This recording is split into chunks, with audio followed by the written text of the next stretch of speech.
Mount Morrison hike, one of my favorite hikes close to Denver. Total hiking distance today with an elevation gain of.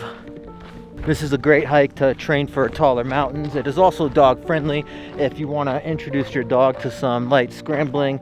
This is a great mountain to do so. The trail begins on a very steep dirt and rock slope going straight up. Then it kind of levels off a little bit once you get the ridge.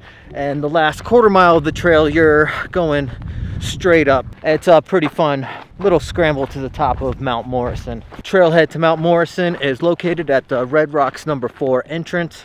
There are a few porta potties, porta johns there at the trailhead, but they're not always there, so keep that in mind. This trail is accessible most of the time year round, so even in the winter, get out and get some exercise in. Only 20 minutes from Denver. Can't beat that. Can't beat views like this close to downtown Denver. Keep in mind though, sometimes this trail does close during the rainy season if there's too much mud to protect from erosion on the trail. As always, thanks for watching. Until the next one, I'm Dave Spates, hiking, adventure, photography.